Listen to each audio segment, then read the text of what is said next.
তখন এই তরুণী তার পিতাকে বলেছিলেন, আমি একজন শহীদ কিংবা পঙ্গু এই জুলাই যোদ্ধার স্ত্রী হতে চাই। কিন্তু দুঃখের বিষয় কি জানেন মাননীয় স্পিকার, এনটিআরসিতে উনি তখন শিক্ষক নিয়োগ পেয়েছিলেন। একজন ইউনো সাহেবের কাছে গেলেন যে আমার স্বামী ব্যাংককে নিয়ে যাবে। উনি বলেছেন আপনি জয়েন করতে হবে। উনি জয়েন না করে চলে গেছেন। এই হাউসকে এটাই জানাতে চাই, এই যেমন আমরা ৭১কে বুকে লালন করতে পারিনি, ধারণ করতে পারিনি, বারবার মিথ্যা চেতনার কথা বলেছি, কোন ক্রমে এই জুলাইয়ের চেতনা যেন কোনো আমলা হোক, এমপি হোক, মন্ত্রী হোক, কোনো কারো কারণে যেন জুলাইয়ের চেতনা নষ্ট না হয়, সেদিকে আমাদের সকলকে আমাদের নজর দিতে হবে। আওয়ামী বুদ্ধিজীবীরা কোথায়? আপনারা কি মনে করেন ওনারা চলে গেছেন? ওনারা কিন্তু ওনাদের মনোজগতে এখনো সেই কথাই আছে। ভয় কি আমাদের? আমাদের কোনো ভয় নেই, আমরা এগিয়ে যেতে পারবো, সামনে যাব। শুধু আমাদের প্রয়োজন আমরা ঐক্যবদ্ধ আছি কিনা, জাতীয় ঐক্যের ব্যাপারে আমরা একমত আছি কিনা, আমাদের সভরেন্টির ব্যাপারে, স্বাধীনতার ব্যাপারে, সার্বভৌমত্বের ব্যাপারে আমরা একমত আছি কিনা। এখানে যদি থাকি কোনো অপশক্তি আমাদেরকে নিঃশেষ করতে পারবে না, ধ্বংস করতে পারবে। এই পার্লামেন্টে এই চেয়ারে বসে তোফায়েল আহমদ সাহেব মরহুম উনি বলেছিলেন, বিএনপি জামাত যদি কোনো কারণে আল্লাহ না করুক ক্ষমতায় আসে, সাথে সাথে 500,000 পিপল খুন হয়ে যাবে। আপনারা জানেন আমাদের এই দল এই পাশ বা এই পাশের কারো নেতৃত্বে আওয়ামী লীগের ফ্যাসিস্টদের কেউ হত্যা হয় নাই, খুন হয় নাই। আলোচনায় অংশগ্রহণ করবেন মাননীয় হুইপ, লক্ষ্মীপুর 4 আসন থেকে নির্বাচিত মাননীয় সদস্য জনাব ABM আশরাফ উদ্দিন নিজান। জনাব ABM আশরাফ উদ্দিন নিজান, আপনার সময় 10 মিনিট। আউযু বিল্লাহি মিনাশ শাইতানির রাজিম। বিসমিল্লাহির রহমানির রহিম। মাননীয় স্পিকার, আপনাকে ধন্যবাদ। আমি সর্বপ্রথমে আপনাকে জানাতে চাই, হাউসকেও জানাতে চাই, সারা বাংলাদেশের 18 কোটি মানুষকে জানাতে চাই, আমাদের ৭১, আমাদের 90 এবং আমাদের রক্ত ভেজা এই সেদিন ঘাসের মধ্যে এখনো লেগে আছে জুলাই বিপ্লব।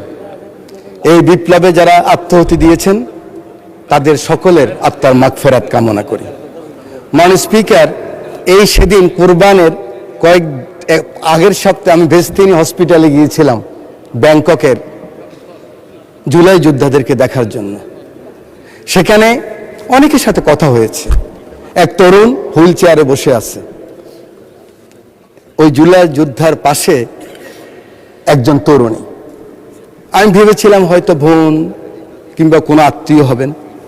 এই জুলাই যোদ্ধা আবু সৈয়দ যেদিন নিহত হয়েছেন সেদিন সে গুলি খেয়েছিলেন। যখন কথা বলতেছিলাম প্রাসঙ্গিক ক্রমে ওই তরুণী বললেন, ইনি আমার স্বামী। আমি বললাম, কবে বিয়ে হয়েছেন? বলে যে 36 জুলাইয়ের পরে।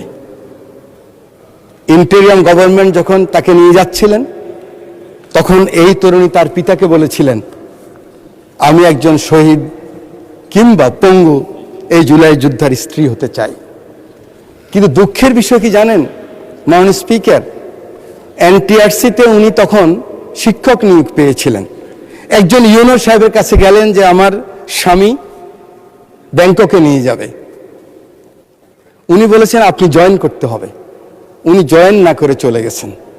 এই হাউসকে এটাই জানাতে চাই, এই যেমন আমরা ৭১কে বুকে লালন করতে পারিনি, ধারণ করতে পারিনি, বারবার মিথ্যা চেতনার কথা বলেছি, কোনো ক্রমে এই জুলাইয়ের চেতনা যেন কোনো আমলা হোক, এমপি হোক, মন্ত্রী হোক, কোনো কারো কারণে যেন জুলাইয়ের চেতনা নষ্ট না হয়, সেদিকে আমাদের সকলকে আমাদের নজর দিতে হবে। মাননীয় স্পিকার, বাজেট সম্বন্ধে দুই পক্ষেই বক্তব্য রেখেছেন।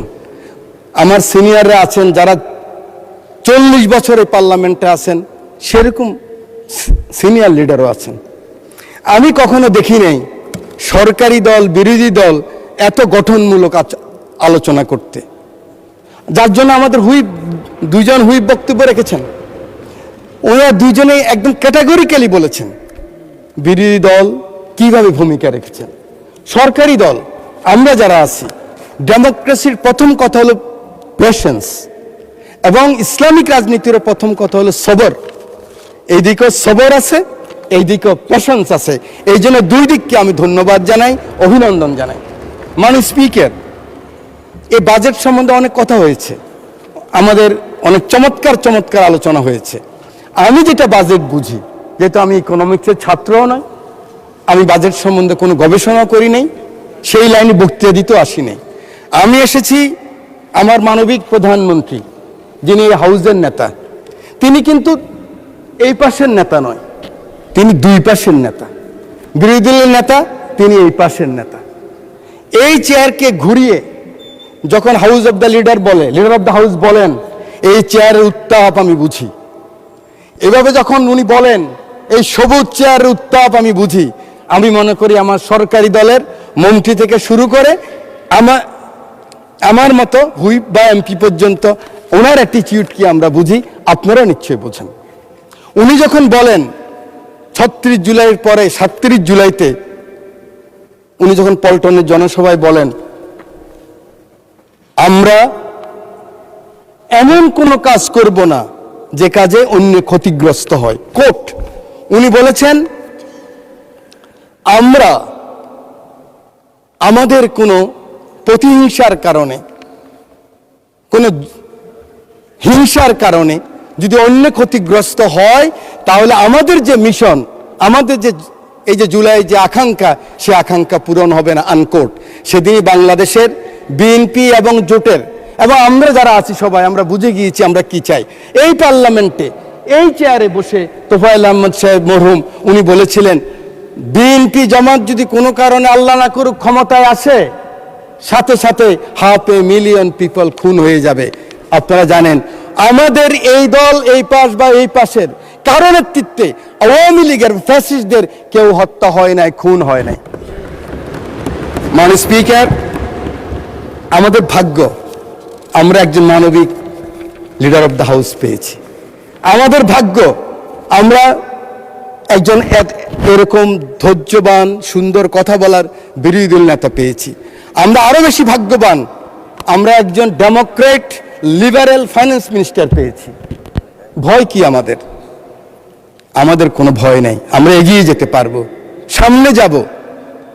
শুধু আমাদের প্রয়োজন আমরা ঐক্যবদ্ধ আছি কিনা, জাতীয় ঐক্যের ব্যাপারে আমরা একমত আছি কিনা, আমাদের সভরেন্টির ব্যাপারে, স্বাধীনতার ব্যাপারে, সার্বভৌমত্বের ব্যাপারে আমরা একমত আছি কিনা। এখানে যদি থাকি কোনো অপশক্তি আমাদেরকে নিঃশেষ করতে পারবে না, ধ্বংস করতে পারবে না। মাননীয়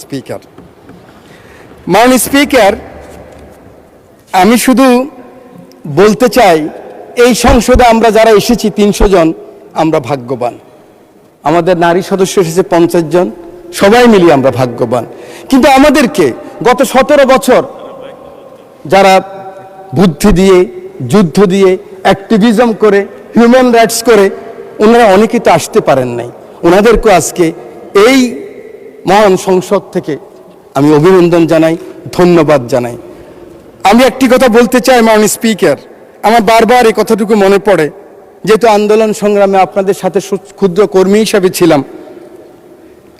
আওয়ামী বুদ্ধিজীবীরা কোথায়? আপনারা কি মনে করেন ওনারা চলে গেছেন? ওনারা কিন্তু ওনাদের মনোজগতে এখনো সেই কথাই আছে। কিন্তু আমাদেরকে যারা সাহায্য করেছিলেন, এই এত লিমিটেশনের মধ্যেও যারা টেলিভিশনে কথা বলেছেন, বিবৃতি করেছেন, বক্তৃতা করেছেন, সেমিনারে এসেছেন, সেমিনার আসতে ভয় পেতেন, আমি কিন্তু ওনাদেরকে ভাগ করে ফেলছি। আমি চাই যে ওনাদেরকে আমরা ডাকি, আমাদের লিডার অব দ্য হাউসের কাছে আমরা নিয়ে আসি, এক কাপ চা খেলে ওনারা খুশি হবে, সেই ব্যবস্থা আমাদের সিনিয়র লিডাররা করবেন। মাননীয় স্পিকার, আমার এই ডান পাশে ফাঁসির দণ্ড পেয়েছিলেন, বাম পাশে ওই বসা আছেন ফাঁসির দণ্ড, আমার এখানে আছে ফাঁসির দণ্ড, আমার পিছনে আছে সালাউদ্দিন কাদের চৌধুরী সাহেবের ছেলে, মীর কাসেম আলী সাহেবের ছেলে, মাননীয় সংসদ সদস্য। আমরা যে বেঁচে আছি এটাই তো বেশি।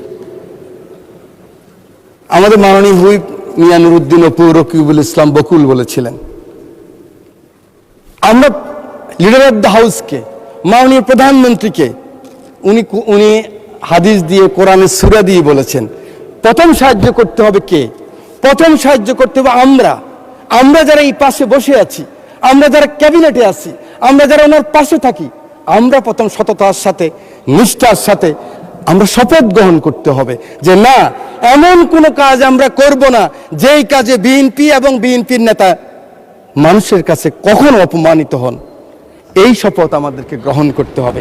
এই শপথ করতে যদি আমরা রাজি থাকি, আমরা আমাদের মনোজগতে যদি নিয়ে আসি যে না, আমরা ইনসাফে থাকব, আমরা হকে থাকব, আমরা আমাদের একাকার সাথীদেরকে কিন্তু ভুলে গেছি, অনেকে আসতে পারেন নাই। আমরা গত 17 বছর মাননীয় মহাসচিব মহোদয় রাস্তায় কান্না করেছেন, ওরা কিন্তু এখনো ঘুরছে, কিন্তু ওদের কোনো আস্থার জায়গা নেই। মাত্র 4 মাস, আমি জানি আমার একজন সংসদ সদস্য এখান থেকে বলেছেন ওদের জন্য প্রকল্প গ্রহণ করা উচিত, ওদের ব্যবস্থা করা উচিত। এই পাশে যারা ক্ষতিগ্রস্ত হয়েছেন আন্দোলন সংগ্রামে যে কর্মীরা, ওদের জন্য ব্যবস্থা করা উচিত। তখনই হবে আমার নেতা তারেক রহমানের সবার উপরে বাংলাদেশের যে আকাঙ্ক্ষা, সে আকাঙ্ক্ষা পূরণ হবে।